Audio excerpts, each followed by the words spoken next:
In my 300 years of diplomatic service, I had never witnessed such an eventful council meeting. My name is Rylax Brightscale, Senior Ambassador of the Centaurian Alliance, and this is the story of how humanity turned the Galactic Council upside down in less than one standard rotation. The grand chamber of the Galactic Council stretched before me, its massive crystal dome reflecting the light of 3 suns. The circular arrangement of seats descended like a massive arena, with each delegation positioned according to their species' tenure in the Council. Being a relatively recent addition, the Centaurian section sat near the upper rings, giving me an excellent view of the proceedings below. Order. The 47,293rd session of the Galactic Council will now commence, announced High Counselor Praxton, his voice booming through the chamber. His golden scales shimmered as he adjusted his ceremonial robes. Praxton belonged to the ancient Draconid species, and like most of his kind, he carried himself with an air of superiority that bordered on insufferable. The chamber quieted as various representatives settled into their seats. To my left, Ambassador Nyla Sunweaver of the Luminary Collective gracefully took her place. Her bioluminescent skin cast a gentle blue glow, a trait that had earned her people their name. Another long session ahead, Rylax, she whispered, her voice carrying a musical quality that her species was known for. With the humans joining us today? I expect nothing less, I replied, trying to keep my voice neutral. The tension in the chamber was palpable, like the calm before a cosmic storm. Below us, General Krov Steelclaw of the Militant Federation paced back and forth, his cybernetic eye scanning the chamber. His species had evolved from apex predators, and despite centuries of civilization, they had never quite lost their aggressive edge. The general's metallic claws clicked against the polished floor as he moved, a sound that always set my nerves on edge. Trade Minister Lumi Stardenser floated into her section, her translucent form rippling with patterns of light that conveyed her emotional state. As the representative of the ethereal consortium, she rarely spoke aloud, preferring to communicate through projected thoughts and light patterns. Currently, her patterns suggested anxiety mixed with curiosity. The chamber's atmosphere grew heavier as more delegates arrived.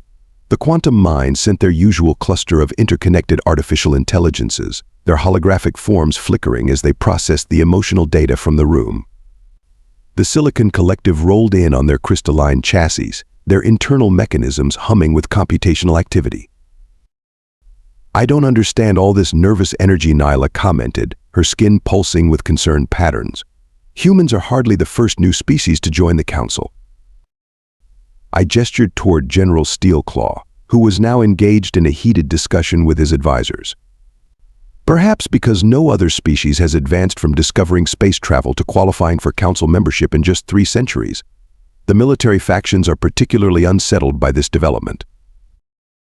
The chamber's main doors slid open with a ceremonial hiss, and High Counselor Praxton raised all 4 of his arms for silence. Esteemed members of the Galactic Council, we gather today for a historic session. The species known as humans have petitioned for full Council membership. Their representatives will be arriving shortly. Trade Minister Stardenser's form rippled with skepticism, her thoughts broadcasting clearly, are we certain they are prepared for this level of responsibility? Their civilization is remarkably young. Young and dangerous, General Steelclaw growled, his cybernetic eye glowing brighter. They achieved in 3 centuries what took most of us millennia. That kind of rapid advancement should be carefully monitored. I shifted uncomfortably in my seat, recalling my own first encounter with humans. They were indeed unlike anything our Council had encountered before. Their ability to adapt, their seemingly contradictory nature, their peculiar mix of aggression and compassion, it all made them unpredictable. And if there's one thing the Galactic Council despised, it was unpredictability. The massive announcement system chimed, indicating the arrival of our guests. High Counselor Praxton's scales rippled with barely concealed disdain as he prepared to receive the human delegation. Little did any of us know that this session would become legendary across the galaxy, though not for the reasons anyone expected. The Council chamber doors parted, and the human delegation entered. Leading them was Ambassador Miranda Blackwood, and her appearance caused quite a stir among the Council members, not because she was particularly tall or imposing, quite the opposite. By galactic standards, she was rather small, which made the reactions of my fellow council members all the more amusing. "These are the conquerors of their solar system," whispered a member of the Silicon Collective, their crystalline form vibrating with what I recognized as confusion. "Where are their defense mechanisms, their protective shells?" I watched as Ambassador Blackwood strode confidently toward the center platform.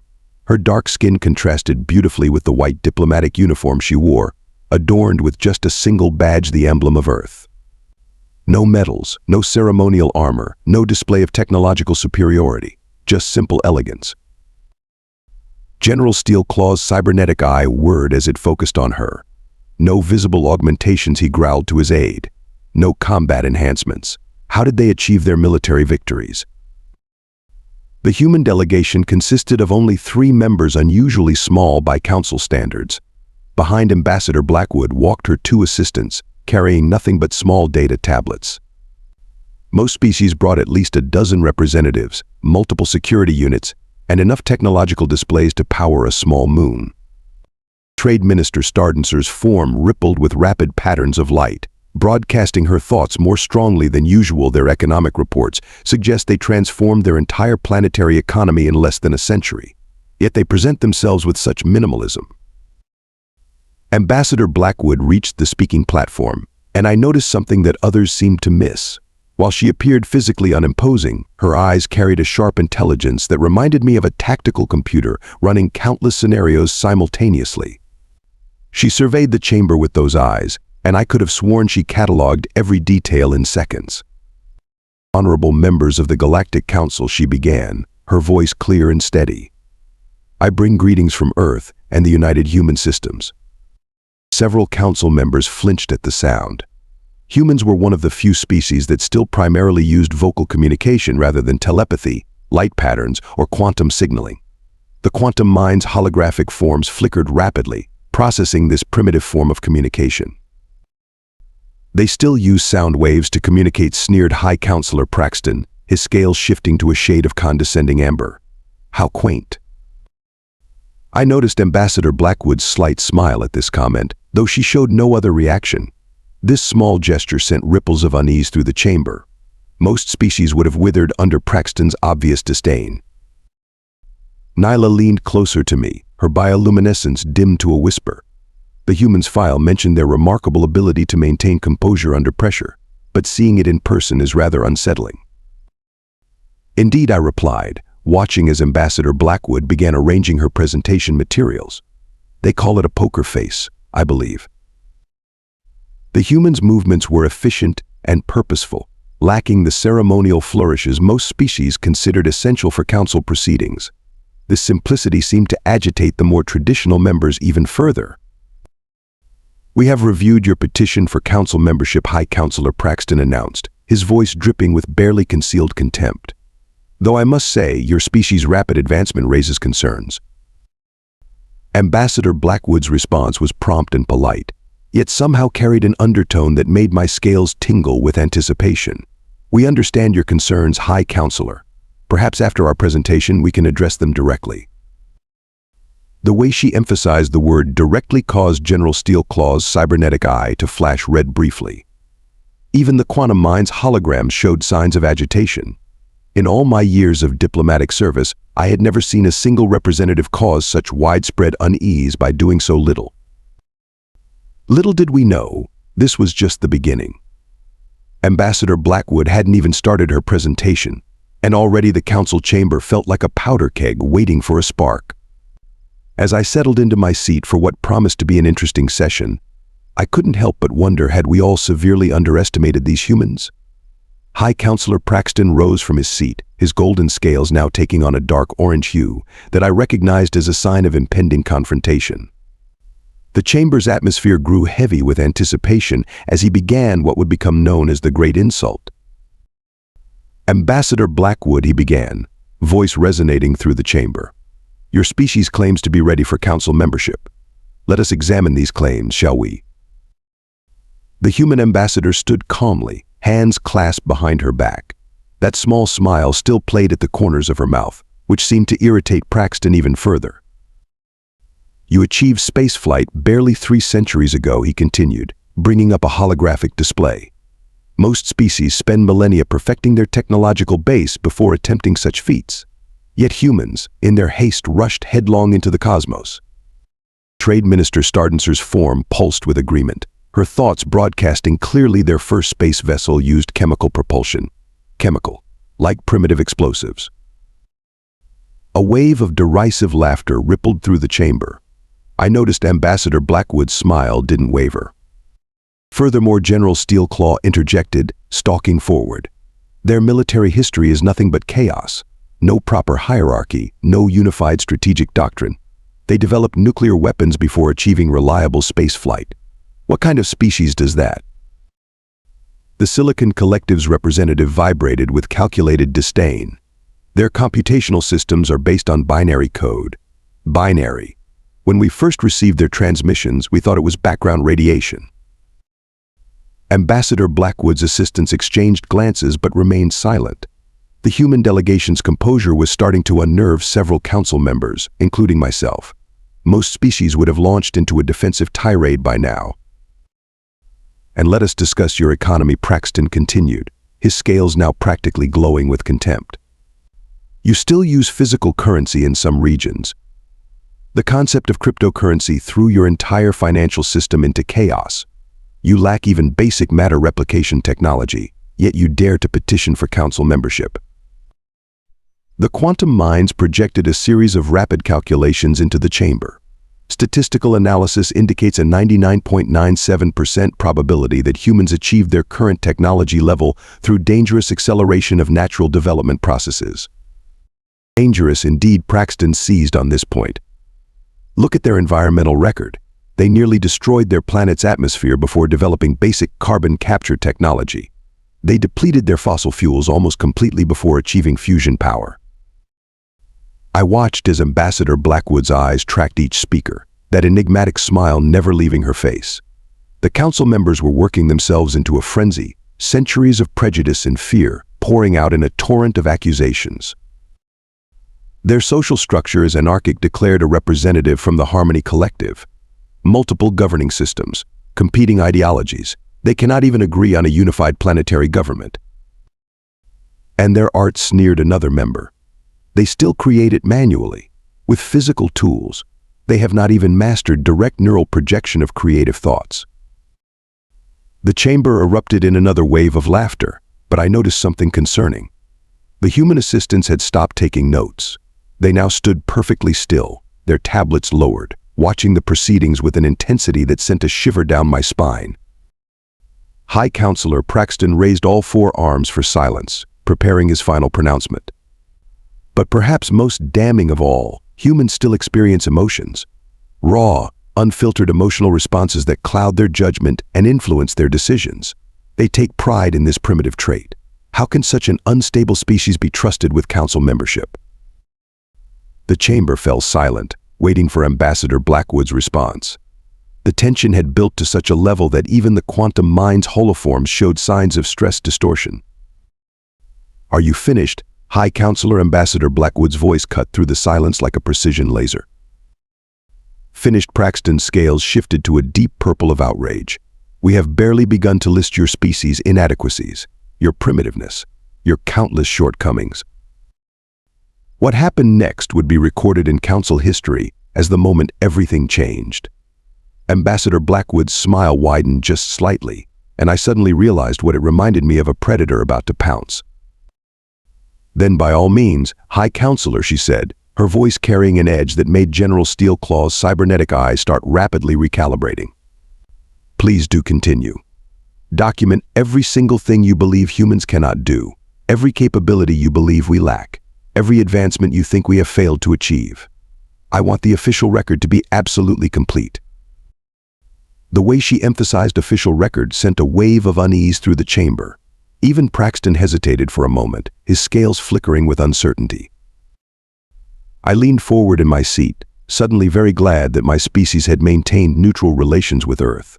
Something told me we were about to discover exactly why humans had advanced so rapidly, and why they had allowed this charade to continue for so long. Ambassador Blackwood stepped away from the podium, choosing instead to walk to the center of the chamber floor. The move was unprecedented. No speaker had ever abandoned the designated platform during a council session. Several security drones moved to intercept her, but she paid them no attention. "Honorable council members," she began, her voice carrying naturally without any amplification. "I want to thank you for that comprehensive list of our supposed shortcomings. It was very illuminating." She paused, reaching into her pocket and removing what appeared to be an ordinary pen. Several council members scoffed at the primitive writing tool. High Counselor Praxton's scales rippled with amusement. "You see, even now, she clutches to outdated technology," he declared. Ambassador Blackwood clicked the pen once. Instantly, every security drone in the chamber powered down. The Silicon Collective's crystalline forms dimmed. The Quantum Mind's holograms flickered. Even General Steelclaw's cybernetic eye went dark. "What you mistake for a primitive writing tool," she said calmly, "is actually a localized quantum field generator. We found that simpler designs are often more elegant. Would anyone like to guess how it works?" The chamber erupted in chaos. General Steelclaw was frantically trying to reboot his cybernetics. The Silicon Collective's representatives had gone into emergency power mode. Impossible Trade Minister Stardancer's form pulsed with panic. "Your species hasn't mastered quantum technology." No, Ambassador Blackwood clicked the pen again, restoring power to the chamber. "Just like we haven't mastered faster than light travel. Tell me, how many of your ships can achieve 1,000 times light speed?" The chamber fell silent. Most Council species ships could barely manage 100 times light speed. "But that's not possible," one of the quantum minds projected. "Your ships use conventional drives. We've scanned them." "Yes, you have. And we let you see exactly what we wanted you to see." She turned to address the entire chamber. "You mock our binary computers? We passed binary computing 2 centuries ago. We still use it for public systems because it's reliable and easily maintained. Our quantum computers, they're so advanced they don't even register on your scans." High Counselor Praxton's scales had turned a pale yellow, a sign of fear. "You're bluffing. Your economy still uses physical currency."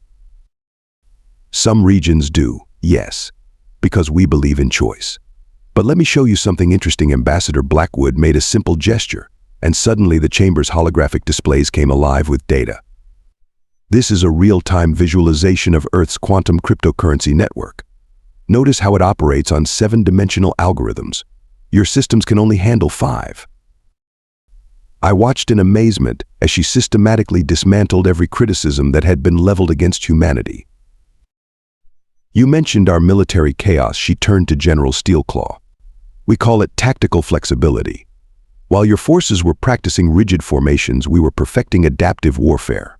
That reminiscence cannon your species is so proud of, we developed and discarded that technology a century ago because we found something better." The General's cybernetic eye had finally rebooted, but now he looked like he wished it hadn't. "Our environmental record? Yes. We nearly destroyed our planet. And then we saved it. We didn't just develop carbon capture technology, we reversed 3 centuries of damage in less than 2 decades.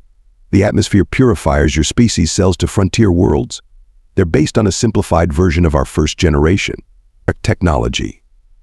Ambassador Blackwood's assistants had begun distributing data tablets to key council members. The information displayed on them caused several representatives to emanate distress signals in their species' various ways. "You mock our art because we still create it manually? We choose to. We have neural interfaces that would make your direct thought projection systems look like children's toys. But we discovered something interesting: art created through struggle, through physical interaction with materials, carries a depth that automated creation cannot match." She turned to the Harmony Collective's representative. "You consider our multiple governing systems a weakness. We call it diversity. It's why we adapt faster than any other species. While you're still debating a response to a crisis in your unified government, our competing systems have already tried 12 different solutions." The pen in her hand caught the light as she held it up again. "Everything you see as primitive about us is a choice. We maintain older systems alongside advanced ones because we learned a crucial lesson from our history: redundancy equals survival." She began walking slowly around the chamber, meeting the eyes of various representatives. You think we achieved our technology too quickly? The truth is, we've been holding back.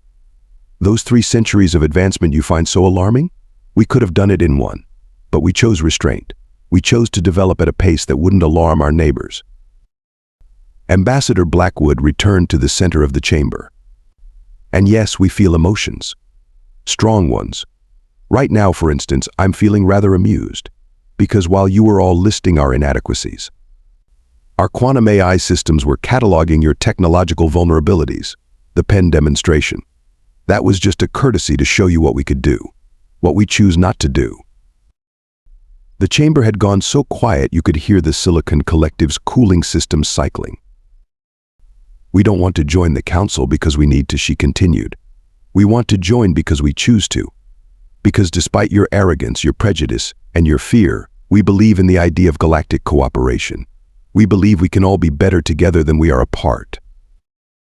She smiled, and this time there was genuine warmth in it. So yes, High Counselor Praxton, please do complete that official record of everything humans cannot do. It will serve as an excellent reminder of why assumptions are dangerous, and why appearance isn't always reality. Nyla leaned close to me, her bioluminescence barely a whisper. Did you know about any of this? I shook my head, watching as Ambassador Blackwood returned to her delegation. No, but I'm starting to understand why humans have a saying, never judge a book by its cover.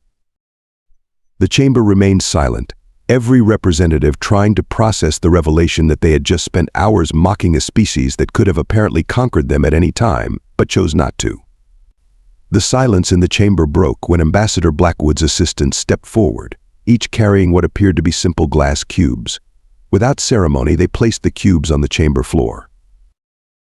Since we're being transparent now, Ambassador Blackwood said, her voice carrying a note of satisfaction, allow us to share a few more things about humanity that might interest you. The cubes hummed to life, projecting a holographic display unlike anything I'd ever seen.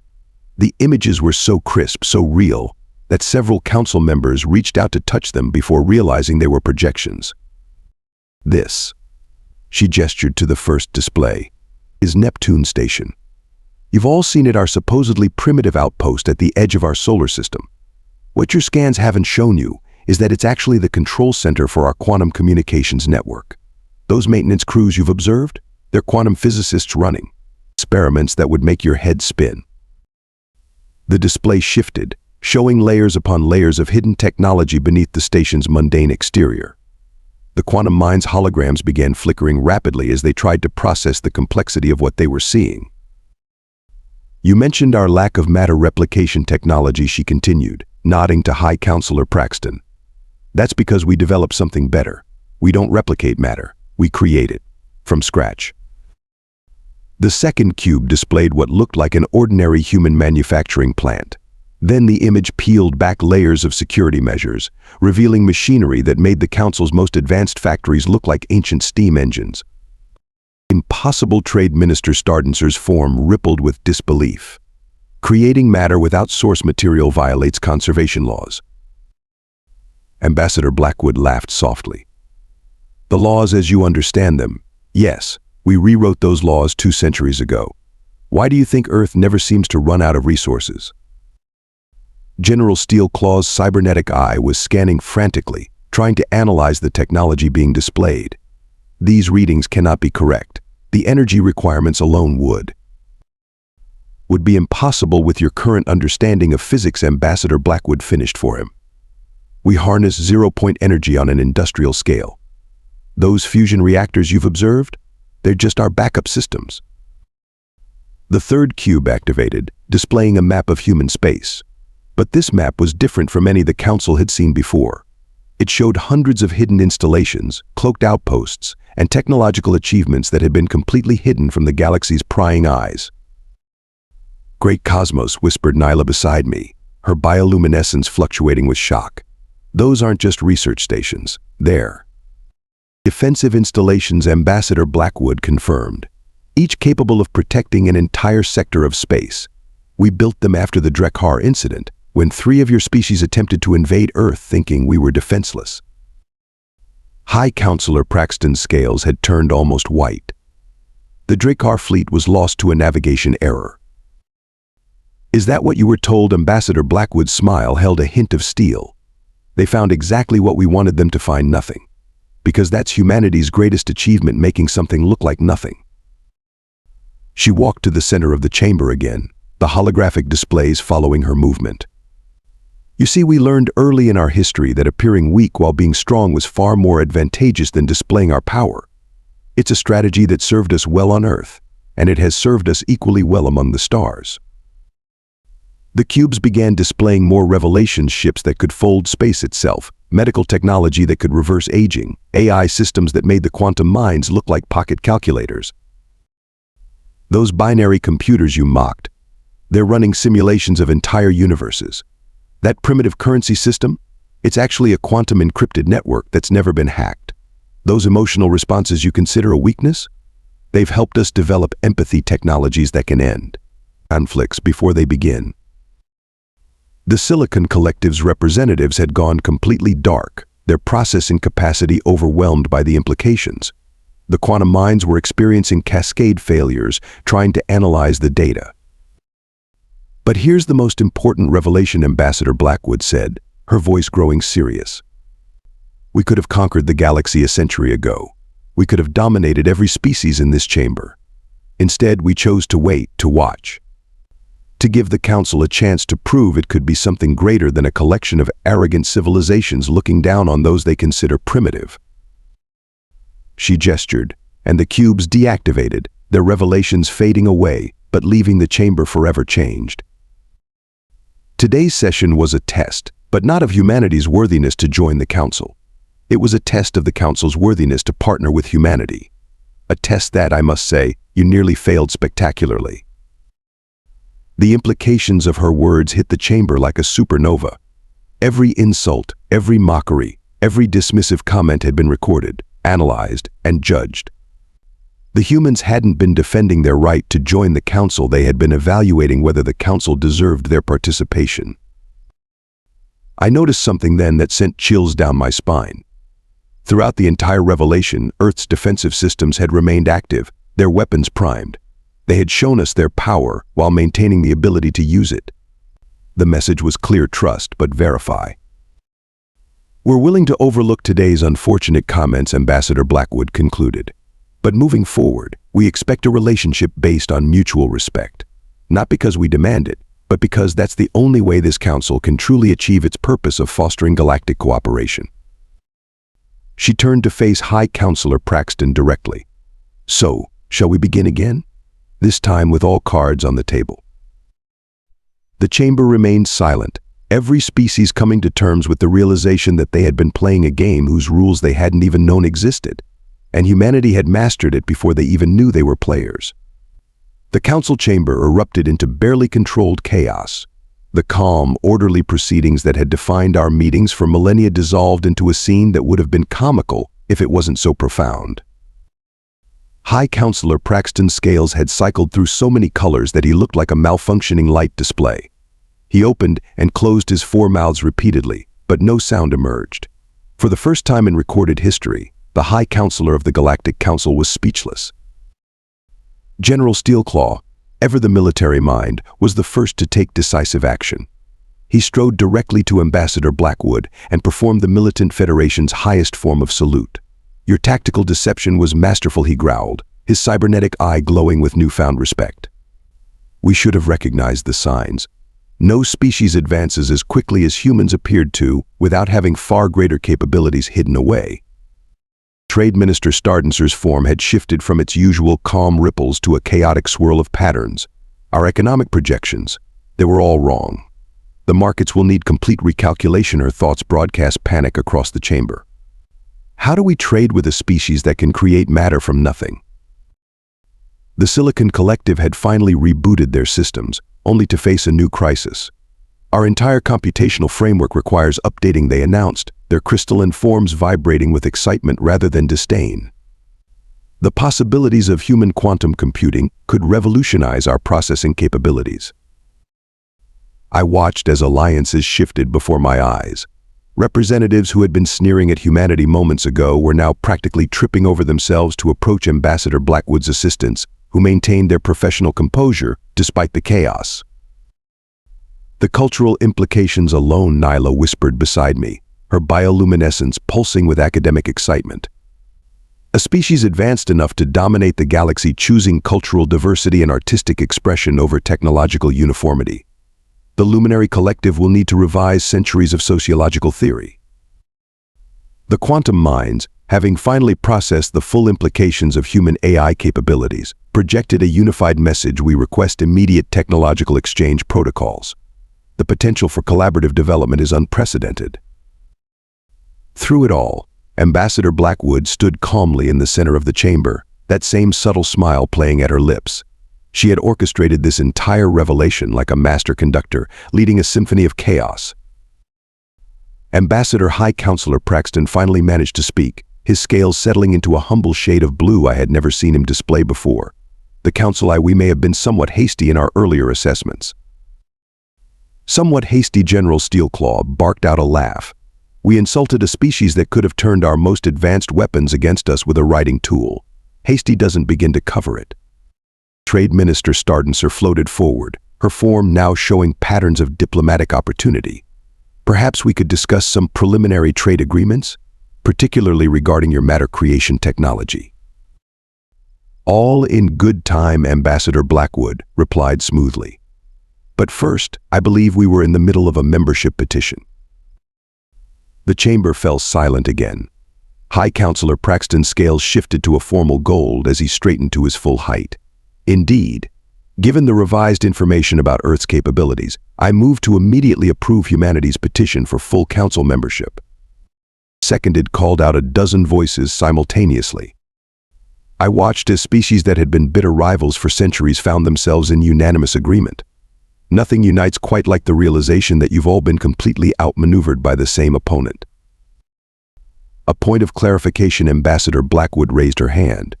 "Earth accepts your approval, but we have conditions." The chamber tensed. Conditions? After a demonstration of such power, what more could humans want? First, the xenophobic attitudes displayed here today must end, not just toward humans, but toward all emerging species. The galaxy benefits from diversity, not uniformity. Several council members nodded vigorously, probably already drafting apologies in their minds. Second, we want real cooperation, not fearful submission. Yes, we could dominate this council, but that was never our goal. We seek partners, not subjects. General Steelclaw's cybernetic eye gleamed with approval. The militant Federation respected strength, but they respected wisdom even more. And finally she paused, looking around the chamber. "We expect the Council to uphold its stated principles of fostering peace and progress throughout the galaxy. No more using technological superiority as a weapon of suppression." The Council members looked at each other, suddenly aware of how their previous behavior reflected exactly what humanity was warning against. The irony was not lost on anyone.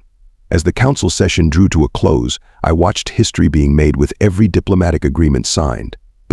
The chamber had transformed from a place of judgment to one of genuine collaboration. Who would have thought that humanity's greatest gift to the galaxy would be teaching us humility? High Counselor Praxton, his scales now a peaceful shade of silver, stood to make the final announcements. By unanimous decision, Earth and the United Human Systems are granted full Council membership, with all rights and privileges thereof. Furthermore, the Council adopts humanity's proposed reforms for technological sharing and species advancement programs. Ambassador Blackwood nodded graciously. Earth accepts these terms and looks forward to a productive partnership. Trade Minister Stardancer's form had settled into smooth, harmonious patterns.